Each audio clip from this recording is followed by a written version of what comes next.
This is episode 110 of Hebrews in Exile with our honorable teacher, Robert B. Holman Jr. and Sean Appleton. And although we start out in this podcast talking about the Feast of Matzah, which is come and gone, the main topic of this podcast is about relationships and how the allegory of a marriage to a husband and wife is the same as a relationship that the Most High has with his people, Hebrew Israel. So I'm not going to take away too much from what's in this podcast and get right into it. So Hebrews in Exile, you know what we do.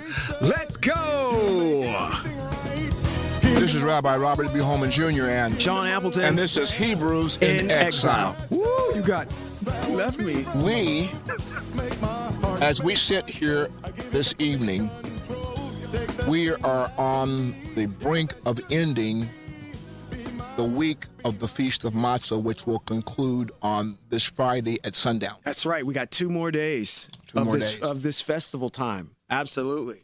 So for all of those of you who have been celebrating the Feast of Matzah, we haven't been eating anything with leaven in it since the Sabbath.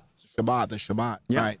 And the 7 days will end on this Friday evening at sundown. The Feast of Matzah will be over, and you can go back to eating bread and cake and things with leaven in it again. Yeah. You know what I've been feeding for? Huh. Out here on the West Coast, I know people on the East Coast may not be appreciative, but if you're on the East Coast, you know what a Swenson burger is. I've been feeding for an In-N-Out burger. Wow. Oh, what? In-N-Out burger. In-N-Out burger? You don't want to go to In-N-Out? Oh, wow. You look at me like, ooh. Yeah, I used to go to In-N-Out. Why would you eat that? I used to go to In-N-Out. I go to Red Robin now. Oh, do you? Oh, so you into the gourmet stuff? Yeah. I mean, I want a burger. You want a burger? Yeah. And then I have another place I go that's called the Zinfandel Grill. Oh my goodness, they have a good burger. And then there's another place I go at downtown, and they have the best.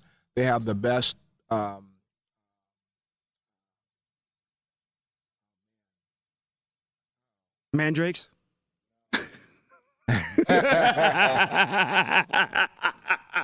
That's going to come up. Foreshadowing. They actually have the best hamburger in Sacramento. Was that Willie's? No, Iron Horse. Well, we went for prime rib that Saturday.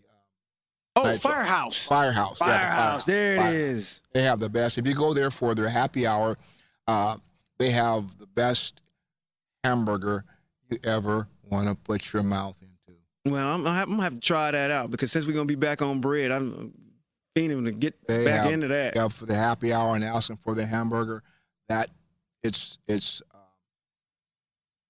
what did I just say?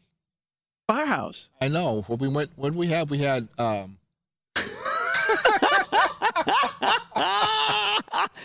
Tonight's lesson is going to be on culinary. and I smoke one every year at New Year's, and I can't even think of what it. No, it's not the brisket. Steak. No, it's not the filet steak. mignon. Oh, forget it. I can't think. Let's get on with tonight's podcast. Listen, you all. There is something that is very critical and germane to our lifestyle, and it's called marriage. Yeah. People are prone to marriage, and in a marriage, one of the things that's critical is a relationship. Sure. And we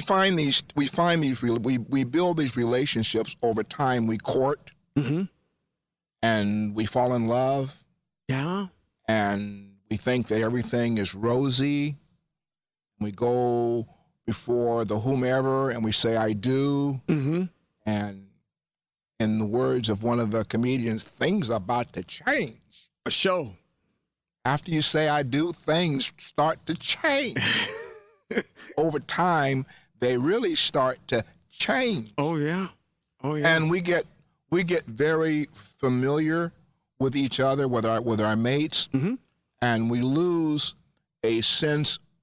We have a relationship, but that relationship that we have with each other, husband and wife, is built up off of the commonality that's basically associated with civilization. Sure. And we never think, being Hebraic, what that relationship should look like. Absolutely. No, I agree 110%. I mean, you're reared in a culture that has specific parameters upon which marriages are to function. You're governed by whatever marriage laws there are in this particular country, wherever you may live, and there's a particular style that comes with that.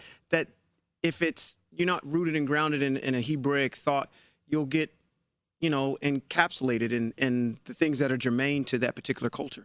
Right, and so there's a difference between the relationship of a man and a woman Hebraically, sure, and a man and a woman who are building a relationship off of the norms of our society.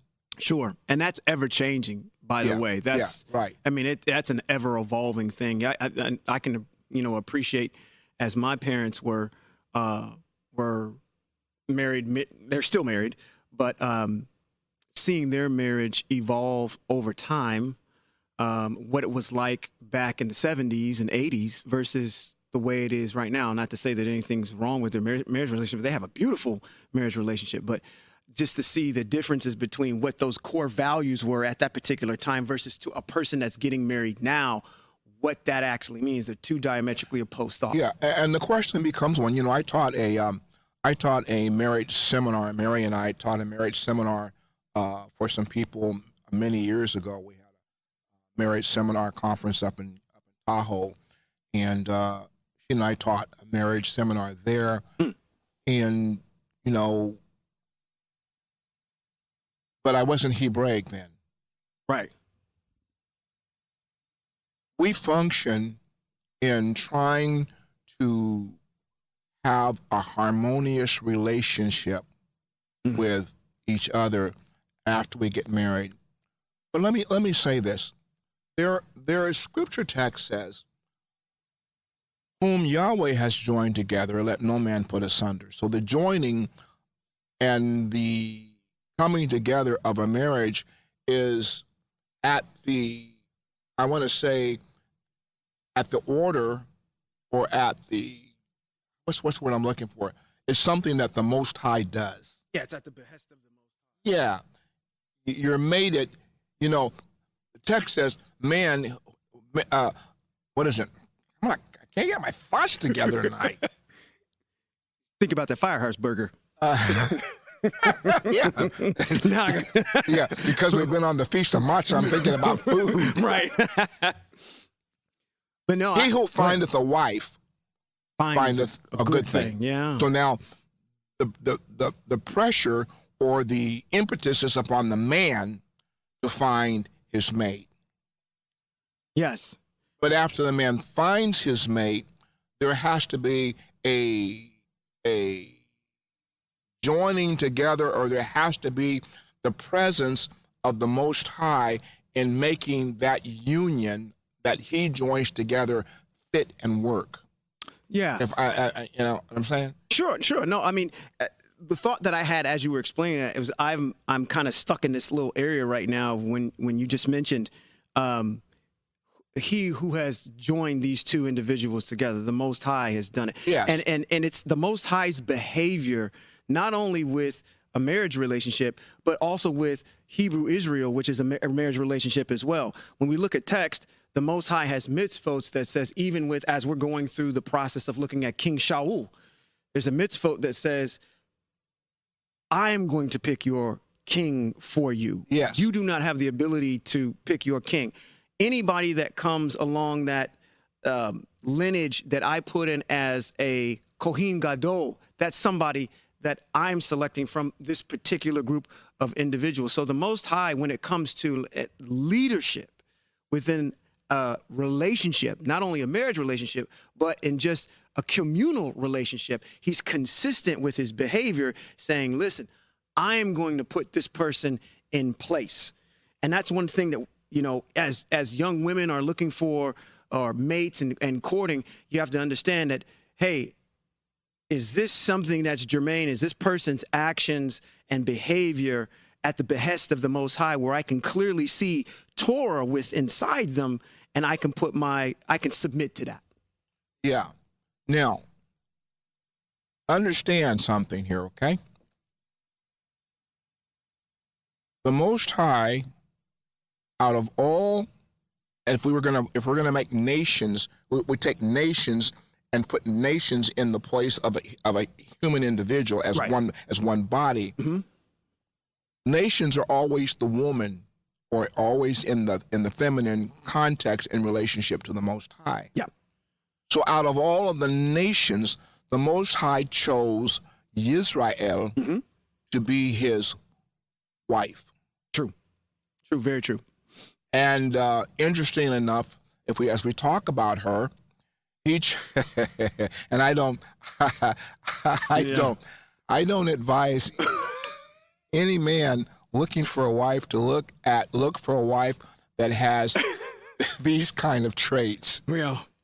The Most High chose a hard-headed, stiff-necked, rebellious woman, Israel, to be his wife. Okay. There's a reason why us married folk in here are laughing. That's not the model that you want to look for, and I say that because the Most High did that with a purpose in mind. Right. Yeah. There's an end goal to that. There's a reason for that. There's a reason for that, and the reason for that is written in text. It's in Ezekiel, for one. It's also in Yeshayahu, that he has in mind to prove to the rest of the women of the nations that we would call women, that I can take an obstinate, hard-headed, stiff-necked Israel woman, nation of Israel, and I can make them good again. And then he says, and then all you others will know that I am Yahweh who did it. Yeah, that's the reason why he's done that. But I place it in that context because if you're looking for a wife, you can't use the Most High's model. Yeah, I'm looking for this one. She gets through. She's mighty get through. I want that right there. No, that's not what you want to look for. Not at all. Now, but in the same vein, where you're at, look at what the Most High has done. She's become what you just alluded to. She has become the catalyst and the paragon of resplendence when it comes to look at how I take care of her. Look at what she has. Look at how righteous she is. She's the model for everything else. I pour into her all the things that are germane that shows the rest of the women that are around her that this is a woman's woman right here. She exudes everything that is opulent, everything that is germane to just being upper echelon. And the Most High has elevated her to that point. It's her decision if she wants to walk and observe those types of benefits or not. This is true. It's true. If I was to say, hey, somebody say, well, yes, the essential, well, now we're getting into roles of what the man is supposed to be doing. I don't know if that's where you want to be going, but I'm just saying that to say that the Most High takes care of his wife. Yes. She is not destitute. No. She has everything that every other nation can look at and say, I want to be that. Yes. That is the model upon which we should all live by. Yes. Now, so the Hebrew woman and the Hebrew man, in building this relationship, we can look to the norms of society as a model, yes. But if we want to really look at how a Hebrew woman and a Hebrew man work together cohesively and how they protect themselves in a relationship, I have two models. Let's go with the first model first, and that's Sarah. Yes, very good model. Yeah. if we read text about Sarah, Sarah was beautiful. She kept herself in a way that was receptive to her husband. Mm-hmm.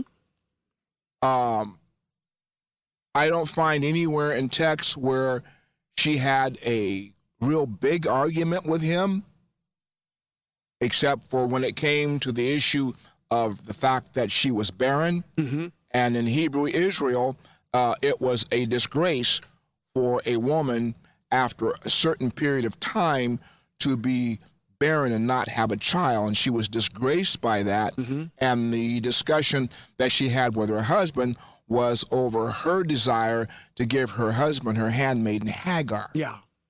So that's kind of the only riff that they've had that I can find in text. No, I agree. About the two of them. I agree.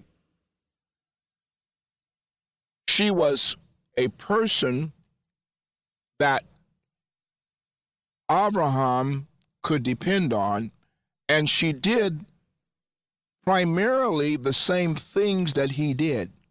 Sure. He had an entourage of people that followed him in relationship to his Torah compliance. Mm-hmm. All those people that followed him, they were part of his entourage as he went from place to place. They joined with him. Sure. And they worshipped his Elohim. Mm-hmm. And he taught them, as did Sarah. Mm-hmm. She taught the women, mm-hmm. and she taught people the Torah along with her husband. Mm. Now, I'm going to go to text in Bereshit chapter 21, and I want to look at verse number 11. Well, let's take verse 8, because it starts with verse 8. And it talks about we might want to move up. No, we'll move up to verse 5. Okay. Abraham was 100 years old when his son Yitzchak was born to him. Sarah said, Yahweh has given me good reason to laugh. Now everyone who hears about it will laugh with me. And she said, who would have said to Abraham and Sarah that Sarah would nurse children? Nevertheless, I have borne him a son in his old age. Mm. Mm. Now, remember, as we read this text, Yitzchak is born after Ishmael. Mm. Okay, Ishmael is the child of the handmaiden. The child grew and was weaned, and Abraham gave a great banquet on the day that Yitzchak was weaned. But Sarah saw the son of Hagar, the Egyptian, whom Hagar had borne to Abraham, making fun of Yitzchak. So Sarah said to Abraham, throw this slave girl out and her son, and I will not have this slave girl's son as your heir along with Yitzchak. So this right here is the only place where there is a discussion with Abraham about his two sons. Yes. Whereby he's going to have to make a decision to do something with them. I bring this up because we're looking at a woman who understands the nature of the position that she has with the Most High and that her husband has with the Most High, and this son Yitzchak that is born to her, that the Most High promised would be his heir. Right. There's some power plays that yeah. So now we have this weaning going on. So now, mm-hmm. with this discussion, the text says, Abraham became very distressed over this matter of his son. Mm-hmm. Now, which son? Is he having distress over Yitzchak, or is he having distress over Ishmael? Mm. He's having distress over Ishmael. Correct. Okay? Yep. But Yahweh said to Abraham, don't be distressed because of the boy and your slave girl. Now, this is the text that I want you to listen to. Listen to everything Sarah says to you. Yeah. I'm going to draw the period there. Right. And that's been always read, because it is your descendants through Yitzchak who will be counted. Now, the main thought that I want to talk about is listen to everything that Sarah says to you. Yeah.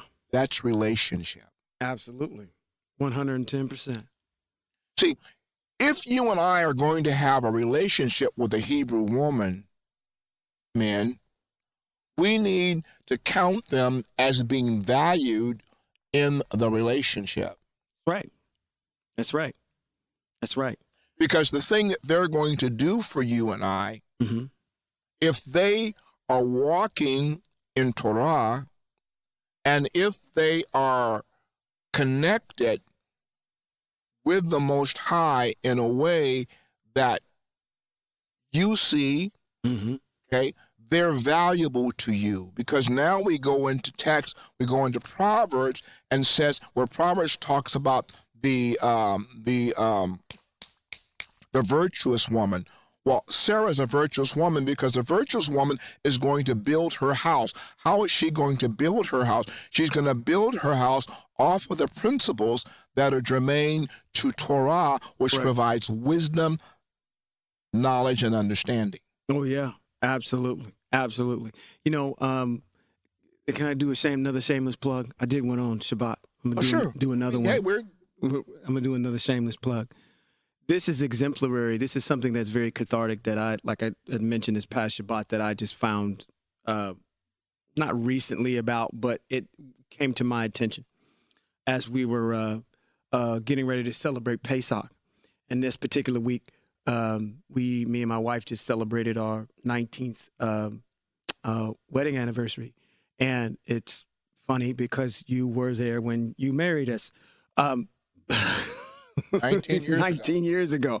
And you know what? You know what's funny is that all the people that were involved, and I don't know if this is a selfish statement, but all the people that were involved in our marriage are still here at FTF. You know what's that? You, the late Sister Mary, Gail, all these individuals, Kevin, all those individuals that were germane in that marriage relationship are still here at FTF. But I digress. One of the things that I realized that particular day, reflecting on that past week of 19 years of marriage, was the fact that maybe as I've grown in text and the Most High, how does that play into the relationship that I have with my wife? And how do I look at her and how do I respect our relationship from a Hebraic standpoint? And I'm glad that you brought this particular text up because it speaks to the issue of, hey, Avraham, you need to listen to what she's saying to you. Yes. And that's one of the things that hit me dead in the chest. Now, my wife, after I got done saying this on Shabbat, she pulled me aside. She said, I don't know if you need to say what you said the way you said it. It doesn't sound all that good when it came out. But what I had said was, you know, there's been many years where, like you said in the beginning, you get married, you go through this honeymoon phase, and then things start changing. And everything, not everything, but a lot of things become an area of contention as you grow together. And I just realized that as she's growing in text, maybe the Most High, and again, if she's my soulmate, and the Most High has put us together, which he has, then he's using her as the conduit upon which he's speaking to me. Just as Sarah is doing to Avraham here. Yes. Saying, okay, every time she's talking to me, I don't need to look at it in like I'm getting ready to be defensive to have a response in rebuttal to what she's saying. What I need to do is listen to what she's saying and look at it as if, okay, is this a message coming from the Most High on something that I need to change personally? To not look at it so defensively all the time when she points something out and says, you're doing this or you're doing that. Okay, am I really doing that? And is it a detriment to what's going on? And whatever she's saying at this particular point, is it going to make me a better person? And likewise from me to her. If I'm bringing up something that's constructive, that may be a way for the Most High to say, through me, I'm using him as a conduit to her to make her better. Because at the end of the day, like I had mentioned on this past Shabbat, she's my helpmate. That's her design. She's not coming in to run the relationship. She's there to help and aid in the relationship as we grow together. I have a responsibility as the leader and the head of the home, as protection, as the spiritual leader, as all these different things I'm to provide. But at the same time, the Most High knows me enough, and what better person to use to talk to me than my wife? Because she's there all the time with me to say, hey, you need to take a look at this. And this is what wives do very well, is they'll look at the peripheral of things going on. I'm pretty sure I'm pretty sure Moshe was in the same situation with Zipporah, where he's got so many things going on that he's not paying attention too much to the peripheral that's going on. To say, hey, listen, you need to take a look at some of these things and make sure you got these things squared away. Stop looking at it as I'm attacking you, but look at it as I'm here to help you achieve something better. And once I started doing that, I started saying, oh, well, this is really cathartic. It's not to really be defensive all the time, but I need to get my hand off my face before I get off the camera. To not be defensive all the time, but just to look at what she's saying, process it first to say, okay, I know when my wife's talking, when she's in her own self, and I know when this is something that's coming from the Most High. Yeah, I mean, the thing is this.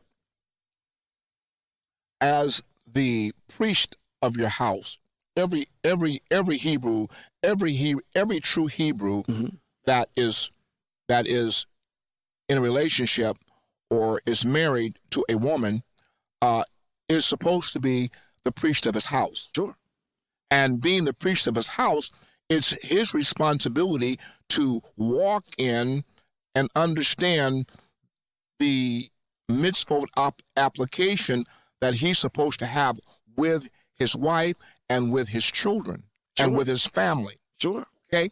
Now, I had 50 years with my departed wife. Great example. It wasn't until we became Hebraic, so to speak, that I understood her relationship with me. And I'm going to tell you, you cannot understand your relationship with your wife in its totality from a Hebraic perspective until you have absorbed yourself in this Hebraic way. Yeah. Yeah. Okay? Yep. And then you start understanding how the Most High deals with his wife and how the various women in text that the Most High uses to interact with their husbands. So we look at Abraham. Abraham's in distress. He needs a word. That's right. That's right. He needs a word to help him to understand. Mm-hmm.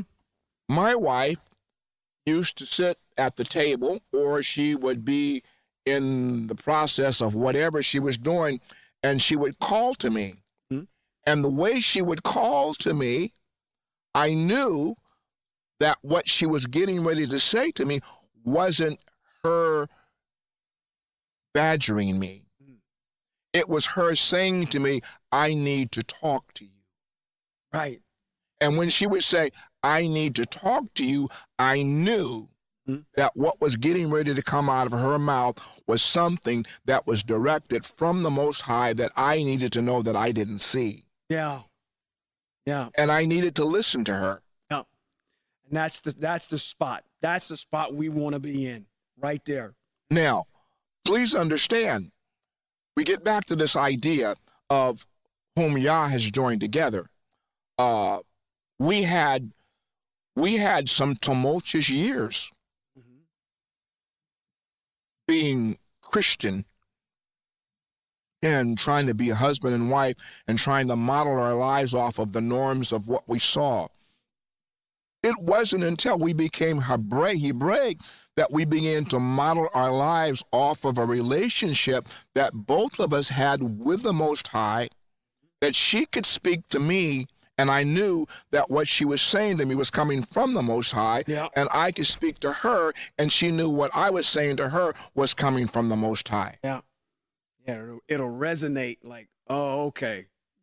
I received that. Now that doesn't mean that in your marriage relationship you're not going to have problems. Problems are going to occur. That's one of the things that are going to occur.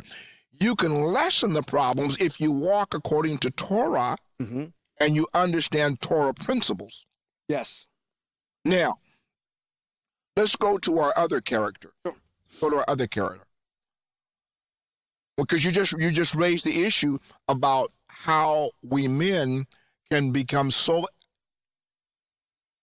absorbed into what we're doing till we forget things that are important around us. The wife is the one that has a relation with us that help us to keep things straight with the family and with the Most High. Yeah. Moshe was out there dealing with Israel. He had some boys some sons that had not been circumcised. Correct. And Zipporah pulled his chain and told him, said, look, I've got a word for you from the Most High. And I'm paraphrasing the text.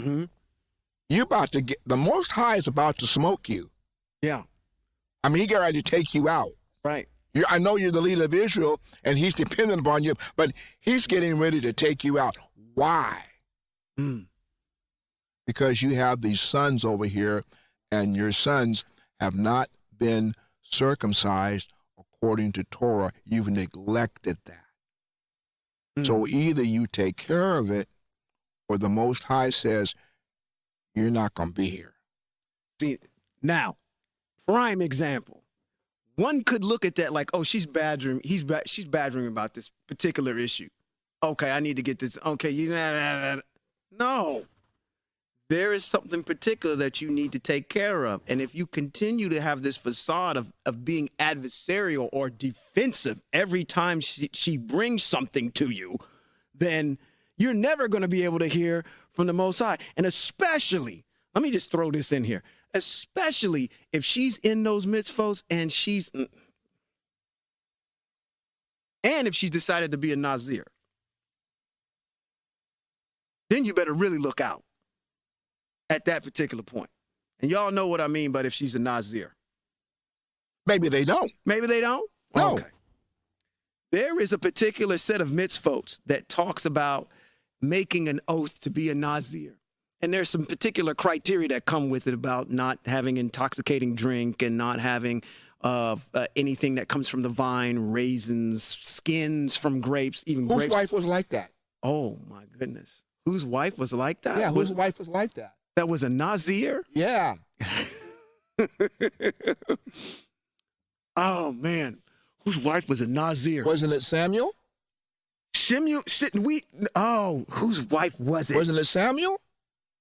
It was Samuel. It was Samuel. Shemuel's mom. Yes. Yeah. She was a Nazir. Yes. Yeah. And therefore, everything good comes out of it. But the point is that she has a deeper connection with the Most High because she's taken this particular oath. And the reason why I say women being Nazir is because we have this problem. I have this problem. Because a part of your being a Nazir is you have to grow your hair. And it has to be for however long it is, for however period of time, not length, but however period of time that you have this vow, that you're going to honor it. And so women have a better chance of actually honoring it because what do we like to do? We like to shave and we like to cut our hair as men and groom ourselves. So it really takes a lot for a man to be a Nazir versus just from a grooming standpoint and honor the mitzvah versus a woman because a woman doesn't grow hair on her face. But my point is that there's a deeper connection when you take upon that oath. And all I'm simply saying is piggybacking on what you said earlier. You learned that. I just learned that like in the last 2 weeks. And it was very cathartic and it was at Pesach and it says, I need to listen to her instead of being defensive about what she's saying. Listen to what she's saying. Does it resonate with inside me about what's going on germane in that text? And ultimately, is it going to help me be better as a person and interact. Yeah, I mean, one of the things that you're going to do in a marriage and relationship, you're going to have times when things are not going to be going quite well. Every day's not ha ha ha ha hoo hoo he he ho ho ho. Right. I mean, but they can be in that domain if we follow the norms that the Most High has established for Hebrew Israel. That's correct. Right? That's correct. What are some of the things that mess up a relationship? Well, finances, Sure. lack of income Mm-hmm. are two of the main things that mess up a relationship. I'm gonna add another one. Okay? Lack of communication. Lack of communication.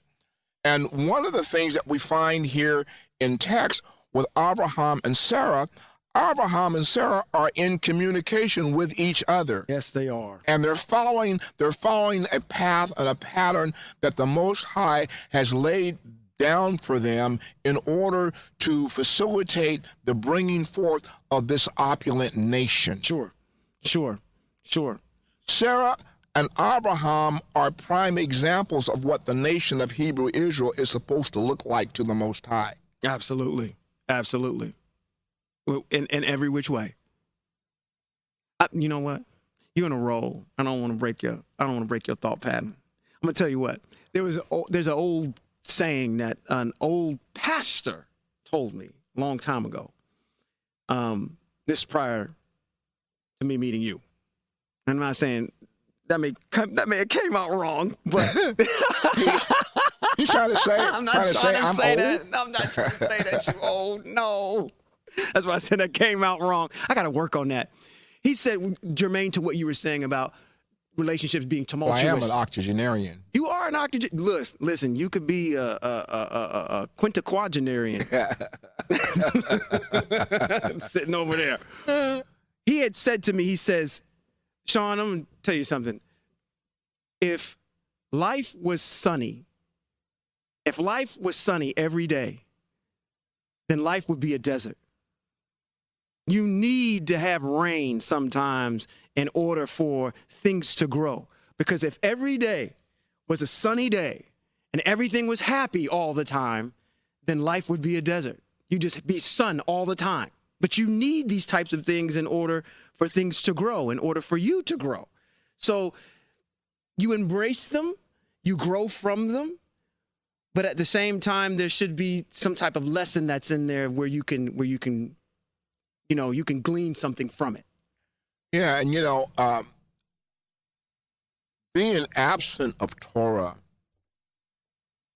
we're so susceptible to mess up because we think in line of the norms of the society that we have been exiled to.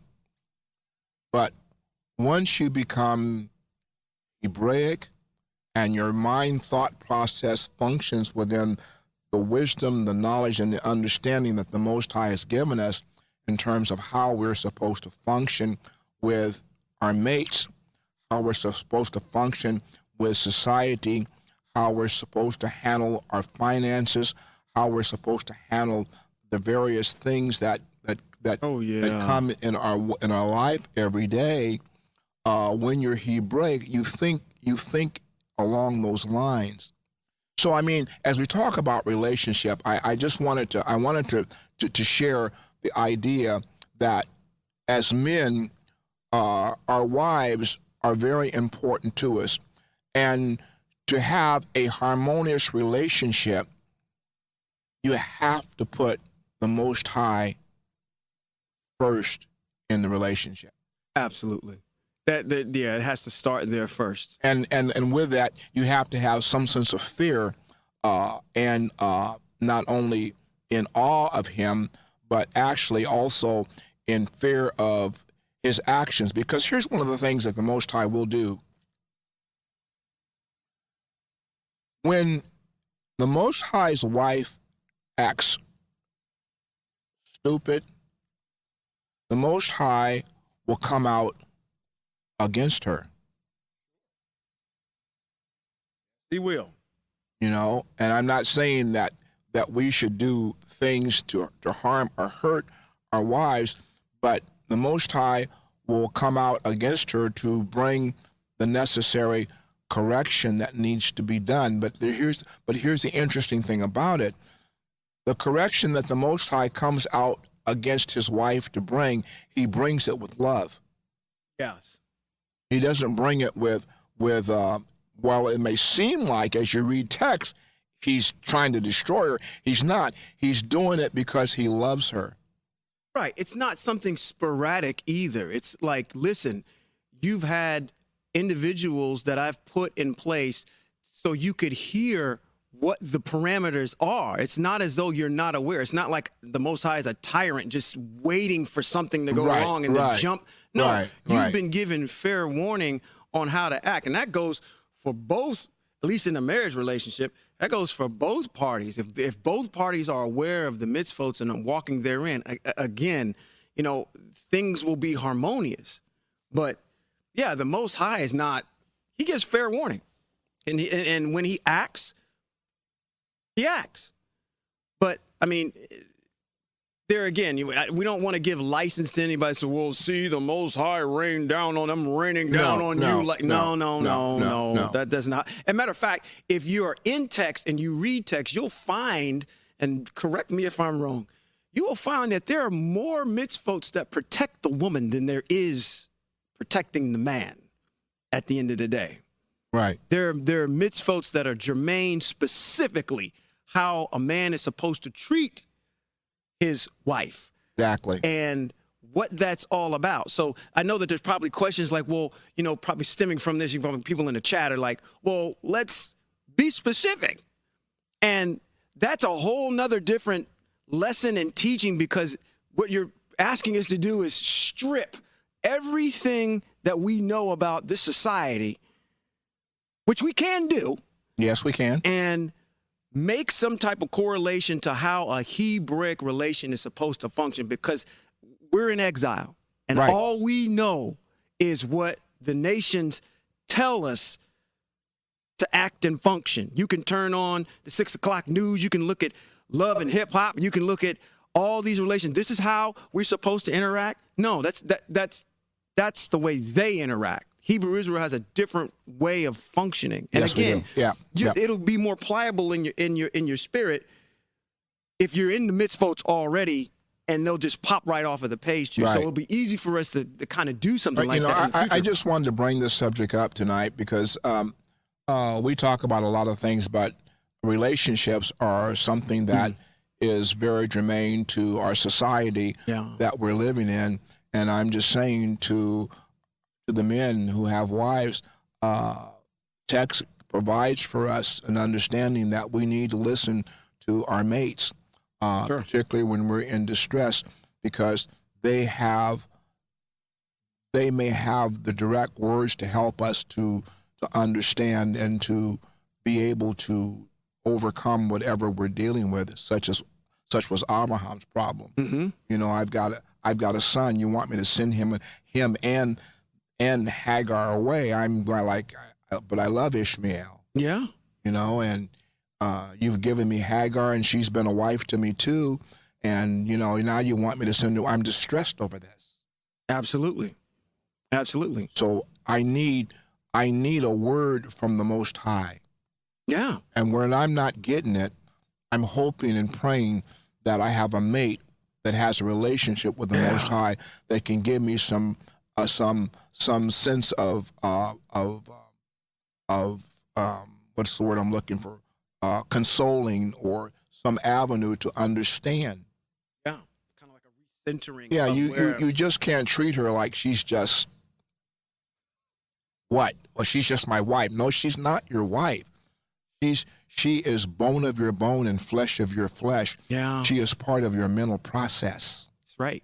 And if you don't treat her as part of your mental process, you're missing out on a very good relationship that you could have with a very good woman in your life. And then when you don't do that, it puts a strain on the relationship. And chances are, because of our men's hard-headedness, we lose out on a good mate. There are a lot of men who are divorced from their wives who wish that would have never happened.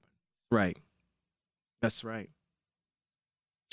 And you know, as I come to close with this particular podcast tonight, when the Most High gives you a good mate and you blow it, I can tell you for a certainty, the chances are very nil that he will trust you with another. Very nil. Listen, I know that it probably has happened, and there's mitzvot about a disillusion of a relationship, but from what we read in the Masoretic text, we don't see that popping off the page. You don't. Nowhere. When you see when these individuals are in tune with the Most High, those relationships are long-lasting relationships. You don't ever hear of who we just mentioned, the goat Moshe, or his wife Zipporah, or matter of fact, get this, Yaakov and his 4 wives. Yeah. Ever having an issue where, oh, she's getting more attention than I am, or any of this other stuff that's going on, and that puts him in a position where he's going to lose one of them. There's things that are there. It's always resolved. It's always, our patriarchs and matriarchs are always sticking together because they have the one quintessential thing that you mentioned earlier, the Most High. Yeah, exactly. So I just wanted to kind of talk about that a little bit. I know we're probably not bringing you the kind of detailed examples that you want to have, but these 2 examples between Sarah and Zipporah are 2 classic examples where they protected their husbands in a state of distress. And from our own personal experiences, you know, I miss her. I miss her because I don't have that voice of reason anymore to help me to deal with matters that she would help me with, that the Most High would speak and give her that consult, you know, and speak to me. So men out there, if you have a wife that is a very strong woman and is providing you with good counsel and helping you to have the kind of relationship that you want to have, guard it and protect it and nurture it. Because if the Most High joined you together and you mess it up, chances are he's not going to do it again. And with that, I say this is Rabbi Robert B. Holman Jr. and Sean Appleton. And this has been Hebrews in Exile. Shalom.